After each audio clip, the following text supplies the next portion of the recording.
You are listening to CraftCast, the podcast, where soul meets craft.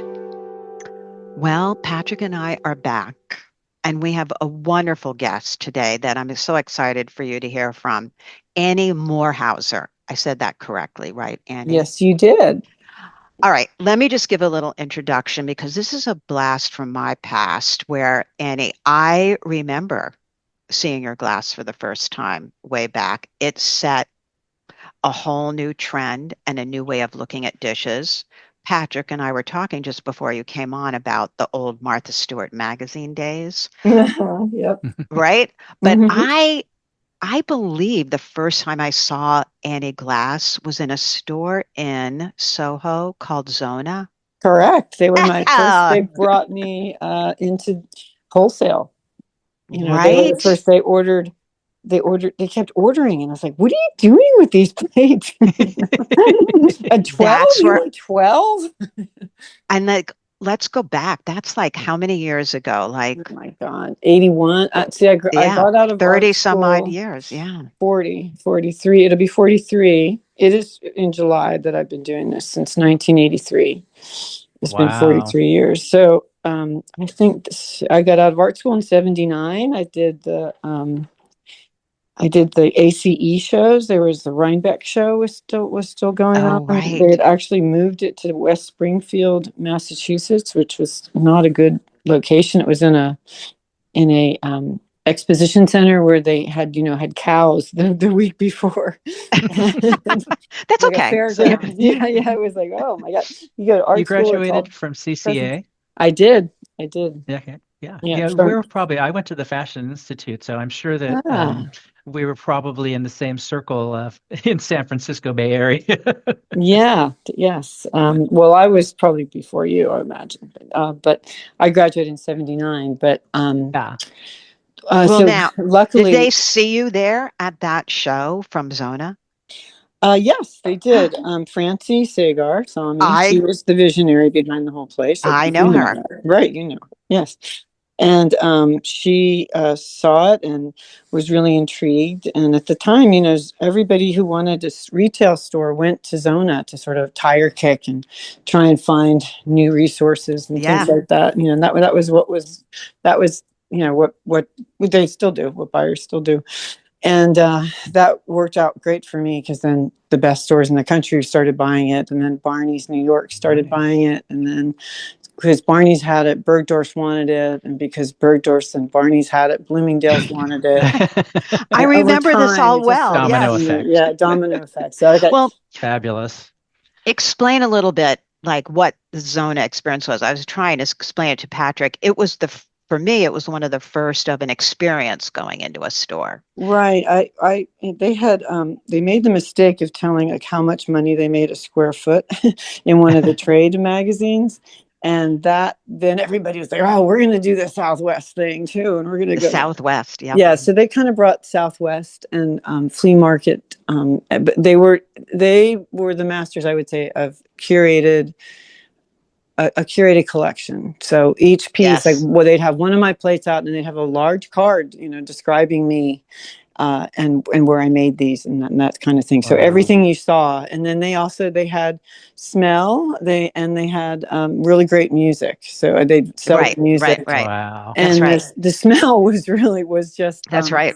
rabbit linings, whatever the lining of a rabbit cage. What is that? Cedar? Yeah, they would buy Ah, cedar, okay. and just like and mix it with something Oh my, else and sell it for a fortune, a bag. So was this you're, more of a home goods store or a Yeah, it gallery was. It or? was. It was a really unique space. It was very large, and they sold these beautiful granite tables from Italy that were very warm and a great environment for all of this. and And pewter was oh big. yes, that's right, because they were buying it from Florence, and Yep. yeah, pewter, and they yeah, it was just every little item was curated in such a way that it was very precious, Yes. and you felt like you were in somebody's like house of curiosities or whatever. You just Yes. Hmm. everything was special, and it was nothing like other retail experiences. So Yeah, you and that said was the that start of all of that. That look, that Yeah. And I remember seeing your glass in there and it was like, what is this? So, Yeah. Very memorable. You said that that they sort of introduced you to wholesale. Um, what was sort of going on in your head, making individual pieces, and all of a sudden they start ordering all this stuff, and then how did you get to the next thing from Oh, that?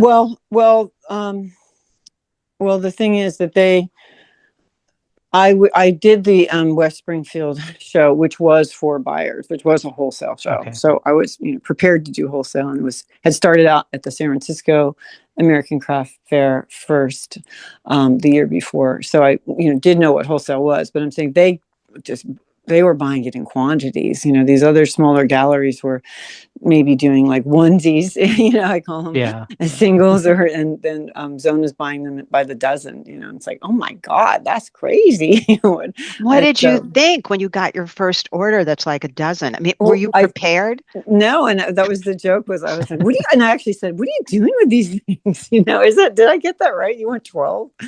And and so it meant that I had to go. I remember my studio was near a the back end of a produce market, and I was like, "Oh, I'm gonna have to get I might have to buy boxes instead of just using these produce boxes."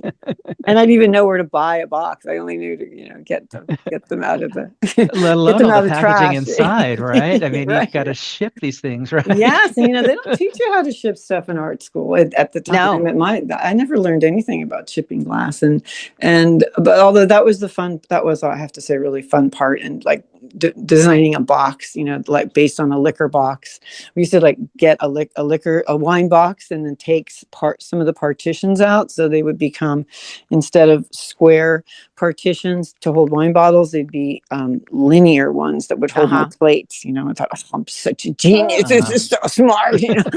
And then realized, no, you can't just take one and do it that way. So we eventually, made it. But yeah, I could go on and on. There's just so much Well, wait. more. How did you make the plates even though? Did you just stay up right. 24/7? No, no. I mean, I had a big kiln, so I bought one of the kilns that had from art school that was going to be that another student had bought, and then I bought it from her. She came down, put it together, and then I copied it and made bigger ones, and that were horribly inefficient at the time. But we still use them. We still use them to this day for all the dinnerware, because they're pretty large, and you stack them. Unlike So was it ceramic. just yourself, or did you have an assistant, or? Um, yeah, well, in the beginning, I would hire people who were like walking on their way to the bathroom from around the corner. I was throwing out some stuff, and it was a map of New York, and this poor unsuspecting young man was looking at it, and I said, "Hey, what are you doing?" And he started asking, he goes, "What are you doing in here?" And he could see, and he was intrigued, and so he became my first employee. And then he had a friend, and then that guy had a friend, and then they had friends, and so we just, sort of. And then I was very fortunate, and that I had a very supportive partner. My husband at the time was really great about.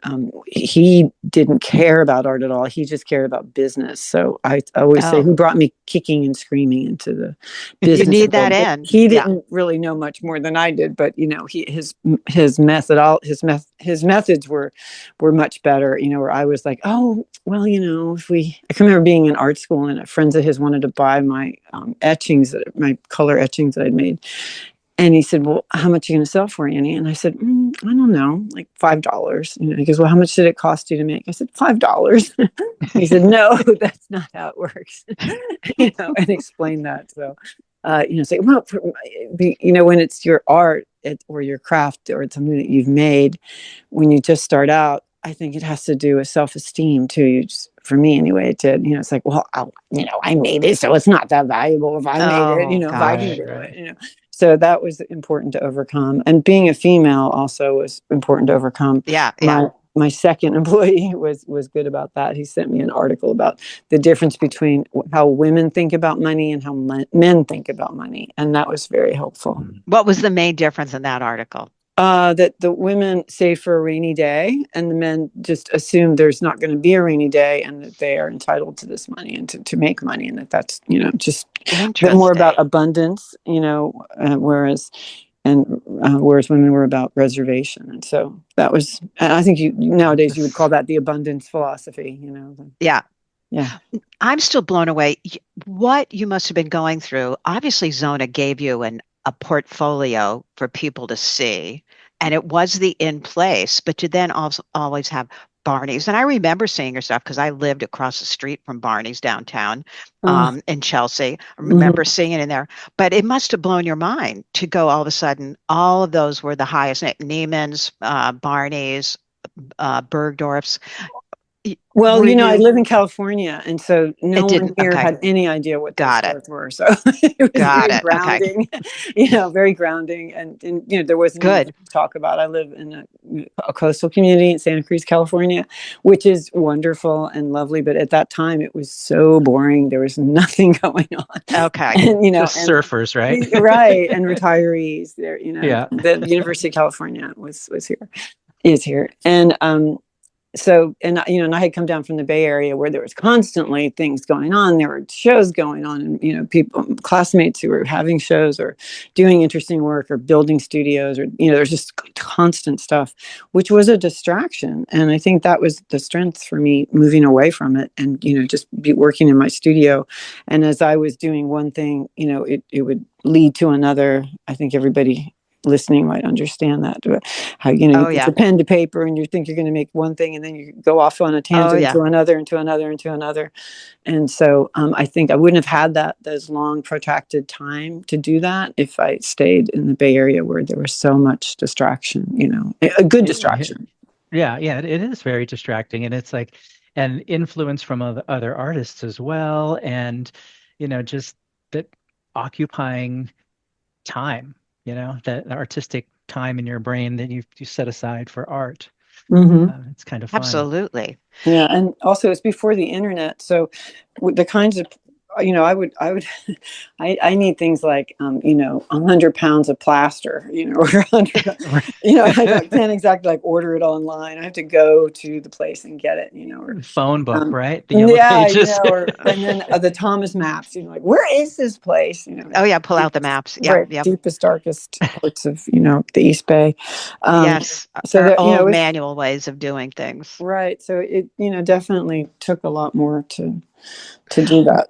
Well, now you were just talking about how did you deal with pricing then? You just talked about your etchings, but how did you decide?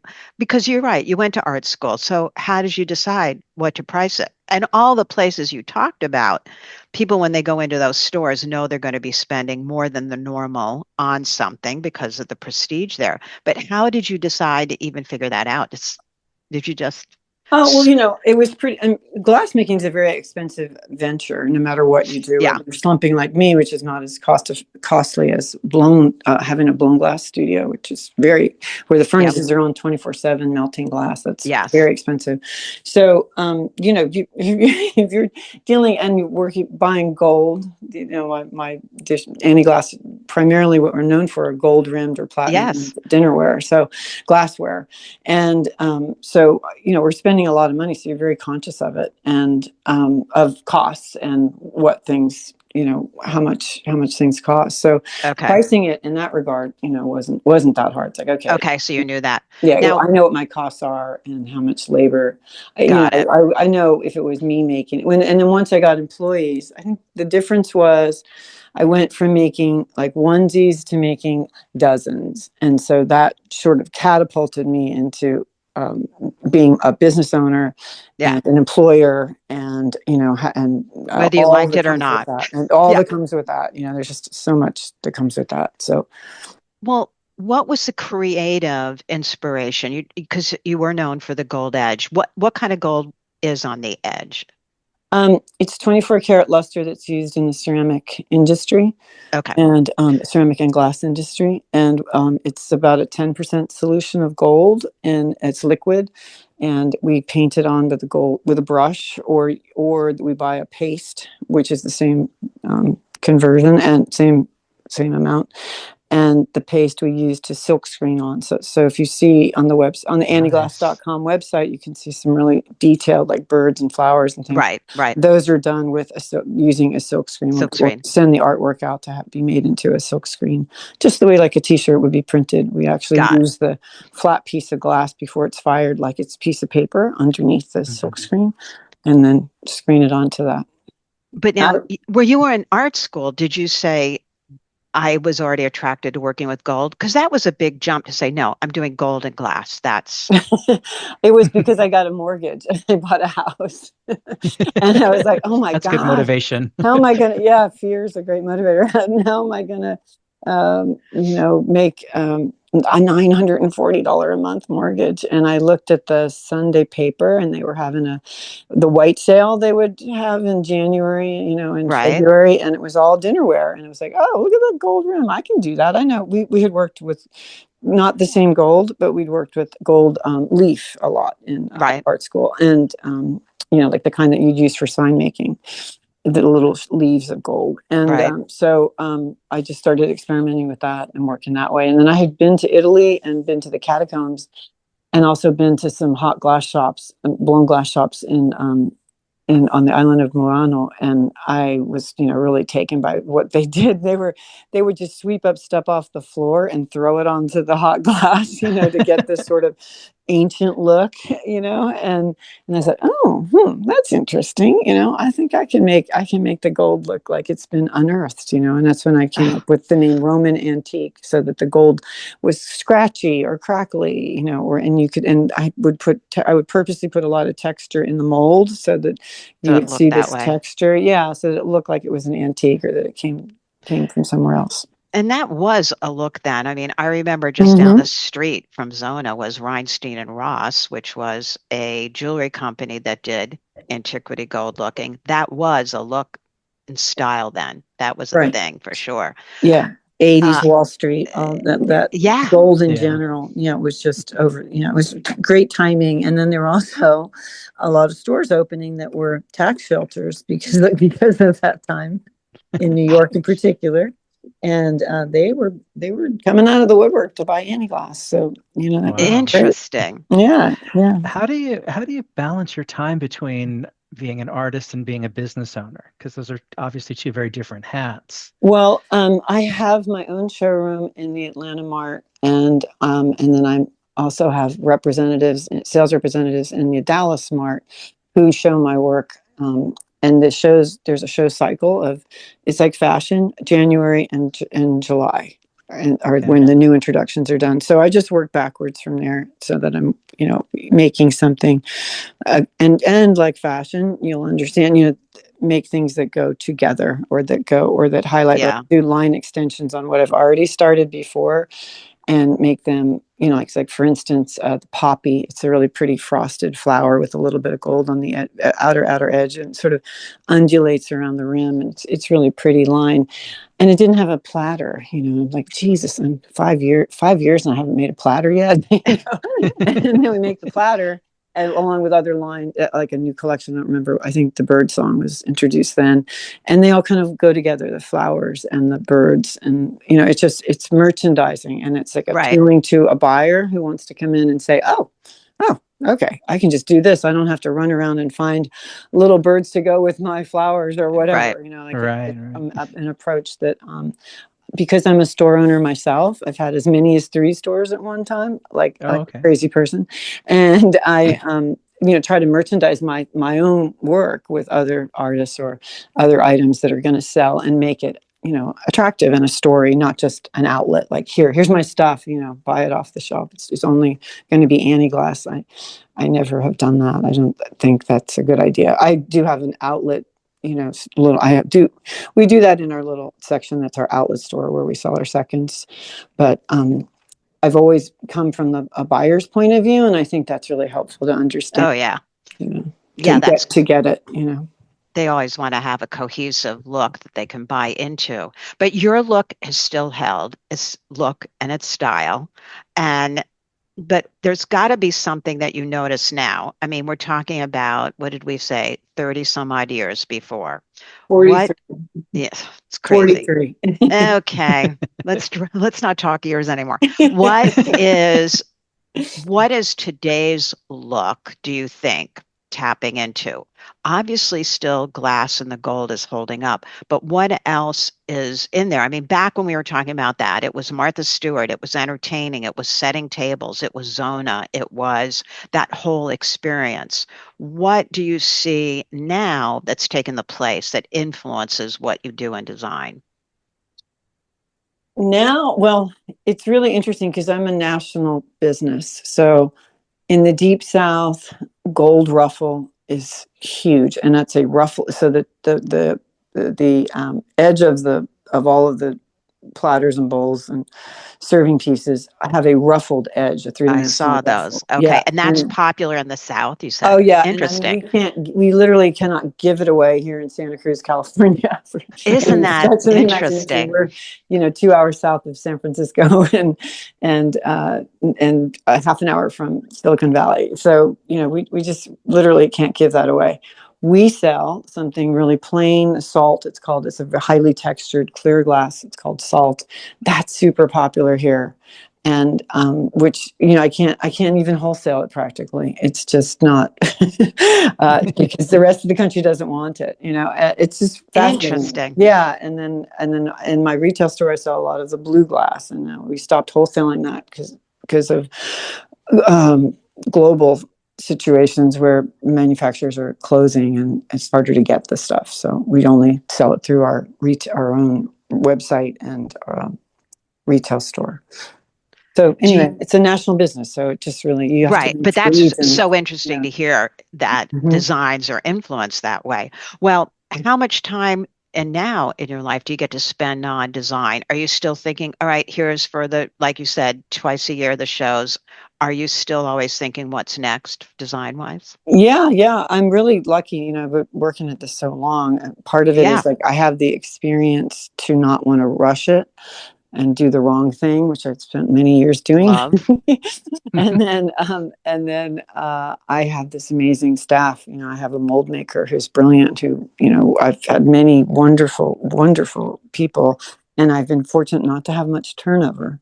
So we've been working together for Nice. years and years, and we're like, I don't even have to finish a sentence, or the concept of mold making is really hard to get across to some people. Positive and negative, how Right. many molds and Right. how many versions, positive and negative, you have to get in order to finish a piece Right. is complex. And I didn't have a mold maker in house, and that made a huge difference. That was Oh, hard. That wow. was really hard because when you needed them right away, and then you didn't need them at all. For months could go by and you didn't need them. So And once those are that made out of concrete, um, those molds? no, those are ceramic. They're They're ceramic. The ceramic. ones, Right. Right. the Okay. slumping molds that we put in the electric ovens to slump the glass over, Right.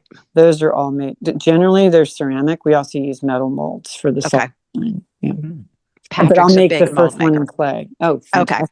Oh, got Yeah. to get your He, Well, number. not those types of mold though, just yeah. jewelry molds. Yeah, yeah, Yeah. yeah. But I was actually over at Bullseye Glass over in Berkeley, Yeah, yeah. and I took some classes there, and they were wonderful there. And Mm-hmm. so I do know what you're talking about. I have my kiln. I Yeah. got hooked, Ah, you yep, know, look out. and there's something that's so beautiful about the quality of glass, and it's just so I don't know how to describe it. I keep saying it's real. It just feels I don't know. It's special. Yeah. No, I love the bullseye glass. I did some work over in Italy for fun and went over and did flame working with all of it, made glass yeah. beads and so fun. Oh, Oh, great. that's fun. Yeah, that's very cool. Oh yeah, we love that. All right, so here's a question for people who are new. What would you say was your major, I think you've already sort of said it, but your biggest aha or learning experience moment? Boy, that's a great question. When you went, Biggest. okay, I've learned that. I won't be doing that again that way. Oh God, there's so many. I mean, I opened a store in Silicon Valley, and spent a fortune doing it beautiful, just the way I wanted it. Just I had a vision for it, and found a great designer who made it work with me and made it better. Um, and that was a good aha moment, being able to work with someone who could take it the next level. That's really great. Interesting. Um, Okay. Oh, I mean, I guess I could say that about hiring people. That was an aha moment. It's like you don't want people you have to push. You want, that you want people that are pushing you, that are pulling and pushing on you versus you doing it to them. So that, That and that's hard to do when you're a founder. I think it's hard to do when you're a craftsperson because you're somewhat protective of what you're doing and your right. talent. And, you don't necessarily want to, I don't know, just tend to be protective. And I think that was a big, learning lesson, was like letting go. That's the aha moment. It's like, no, just because I think I can do it this way and it's right, and I maybe have done it this for a long time, that doesn't mean it's right. Yep. I struggle with Just that let that go. myself. Yeah, I Yep. think that's a life lesson too. But Yep. definitely, I mean, I've been catching myself. So my daughter Ava has been training to take over the business for the last few years, Oh, and wonderful. we're into 3 years into a 5-year plan. And so I'll be saying something like, "Oh, president's teaching moment. This is the presidential lesson." To be president, you need to be able to do this. And those are some of them. She'll often say, "Well, why don't we do this? Why don't we do that?" And I'll be like, "No, we did that. We did that 10 years ago, and didn't work." Right. And I'm like listening to myself, like, God, oh my God, she must go crazy. So I don't do that anymore. And sure enough, we've been doing things that have been wonderful and very successful because of it. But Oh the my aha gosh, I love that. moment, aha moment. One particular one. I mean, there were ones where I was just so thrilled to be successful. Like just to be able to afford a second phone line. Yeah. That was Yeah. huge. Yeah. That was huge for somebody who was in boot I've camp made it. and art school just a few years before. That was Yeah. really big. Um, Yeah. I It's think, but like being able to go to the bank and borrow $1 million, that was really huge. That was an aha moment. Realizing that I am a viable risk. I'm worth the risk. yeah. To loan to, Yeah. because I know that wasn't a few years before. But I mean, because I walked in there with my vendor list of Barney's New York, Bergdorf Goodman, Neiman Marcus, Bloomingdale's. They would be fools not to. So that was, That's but sold it right there. yeah, but that was yeah, but I was just me, myself, and I going in there asking for this I, stuff. well, it's not what art school. Patrick went to art school. I went to Hmm. art school. It's not what Hmm. art school got you prepared for. So Hmm. I know when I went downstairs to the bank in the building I was working in, now art directing a magazine, and I wasn't old enough to get a loan, but I'm like, I'm not leaving this bank without one because I wanted to buy a car. That's when Hmm. you know. The girl. Yeah, it's like they don't talk Hmm. about getting jobs in art school that way. So it's important for that. Well, do you have, okay, here's my last question though. Here, do you have a favorite piece still of yours that you made? People ask me that and say, "God, saying which kid of mine is my favorite." I Or it really can be love, more than one. sure, that edgy trophy bowl. Edgy is a design that I was super excited about. This is like working with someone for many years. I walked downstairs. I said, "Joel, I have this thing in my head here. Look at this. Look at this bracelet." And it was showed it was like just hammered. And I said, "We can do this, can't we?" And like I just took the edge of the glass and hammer and hit it. And he's like, "What are you, crazy?" And I go, "But here, you can do this. You can do this." And so he took like a little ball peen hammer and he just whacked around the edges. And so we fractured the edge of these pieces. Oh, And unfortunately, they're copied a lot. But anyway, and then we put the gold on that edge that we've fractured. And because we don't grind it, it's not frosted, and it takes the gold in the way it's supposed to be, so onto clear glass, and it's brilliant. The gold comes out really brilliant, and so does the platinum. And I just love that. There's a trophy bowl that's a V shaped with a foot of like three of these stacked. That's the foot of the piece, and so that's the trophy bowl. And I then yeah. love that explanation of the glass of what you Well, just yeah, said. and I and get a then to be visual. brave enough to do that though, Yeah. to be brave enough to go off script, let's hit it with a Yeah. hammer, Yeah. right? Well, and then you don't want to be in there some days when that's all you're hearing is ding ding ding ding ding ding ding ding ding. In the background is somebody hammering away. The other is the Splash Bowl, which is a blue ultramarine. It's on the Annieglass website. We don't hold. I love that. It looks like a wave. It literally looks like the wave just broke. And No. and so, Yeah, well, that it's was the aha fabulous. moment was thank you for bringing this up. The aha moment was being able to, and this is very uncrafty, to buy a water jet machine. A water jet is Nice. not a plasma cutter, and it can cut marble and stone and glass and metal and wood, but you don't really want to use it for wood because it gets too much water into the wood. But it cuts the glass at 90,000 pounds of pressure per square inch. So your tires are 41 pressures per square inch, so Wow. 90,000 pounds. And so it does it onto a bed of water, and if the water wasn't there, it would go right through the floor. And it's a CNC machine, so with Adobe Illustrator, um, listen to me. I sound like I really know what I'm doing. All I do is like draw something and give it to somebody and say, here. And then they'll I love that scan you it. just said Adobe Illustrator. That's a blast from the past, and now Yeah, so yeah. I still use It's an it. old Come on. machine. It's an old machine. Yeah. Now it's about 20 years old now. But that was like going back in time. I no longer could only cut glass in a straight line or in a circle or in a slight variation of either. I could do these detailed cuts. I could take my old designs that were like flower shapes and make them into a real flower shape, into a hmm petal. hmm So the machine can Nice. cut things like that, just do all of these intricate shapes. And it was amazing and really crazy. And I had read the Steve Jobs book, about craft and technology. And, art school was the opposite of that. It's like, no, no, no, no, no. Let's take 50 hours to make that piece. It's more valuable that way.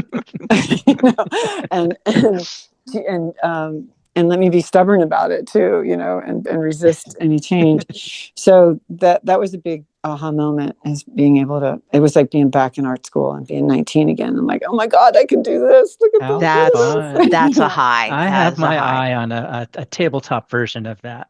It's a Yeah, little, well, yeah, it's a do little it. bit expensive, but Yeah, it's they like, are. Yes, I know. This is a big. This is like buying a home in most parts of the United States at the time. wow. Okay, I'm all revved up and inspired and excited. We've now gotten, first of all, I loved Annieglass when I walked into Zona, so I'm already a big fan. But to hear your history with it all and to still get excited about designing and the tools we used and all of that, that's the thing that keeps artists going, I think, for a long period of time. It's still exciting. It's true. I think guarding your creativity is like super important. I pretty much get off of social media now. I don't. I think that's too much of a mind suck and a Yep, visual suck. yep. And try to, uh, you know, I get pulled away from it a lot particularly now, as the tariffs have made business very, very challenging. Even though I, make my product here, I still have to use things that have high tariffs Right, to Yeah. make the things I Yeah. make. right. The brooms and the aprons and the paintbrushes and everything else. Um, um, so anyway, that was what I meant. Was I kind of lost my train of thought there? Sorry. It's okay. It's Yeah. still that we get back and get our high from our inspiration and making and trying. Yeah. Yes, we have to mix that and balance it with the real world of business. But I Mm. think that we need to have that high of excitement and inspiration so that we can deal with everything else. Exactly. I know. I realized like, I'm feeling kind of cranky. Oh, I haven't made anything lately. Exactly. You're talking to two people here who are cranky without making as well. So Right. Yes. You Yes. get it. we totally understand. All right. Well, everyone who's listening, check out Annie's work at it's annieglass.com, correct? Correct. Direct. Yes. Yeah. And on You'll just look, Instagram you'll as love well. looking through the site. We see that you have workshops. You can do a tour coming into your shop. I wish I lived right there. I'd be over this tomorrow just in a second because it looks Yeah, we're the workshops have been really kind of fun. That's like a new level. We're going to do bottle popping and working with heavy machinery and grinding it afterwards. That was really fun. But I also do ones where we make glass platters and make things. And then we have jewelers come in who do. I think it's really important to kind of keep sharing that craftsmanship. That like, yeah, you can do it. right. Half the time I'm teaching somebody something or doing a class, it's just reinforcing. You can do this. Right. You can do Sounds Oh, like no. this. fun, and I'm relatively close. I could There actually you go. Come drive, on down. you There you know. go. Yeah, come on down. Uh, Thank you so We, much for having me. I truly oh, appreciate it's being able been to our talk to you. pleasure. Thank you so much for talking to us. And everyone check out annieglass.com. Thank you, Annie. Thanks. Thank you. Take care. Bye-bye. I hope you enjoyed today's chat. You can follow us and subscribe at Spotify or Apple Podcasts. And please take a look at all our amazing video tutorials at craftcast.com.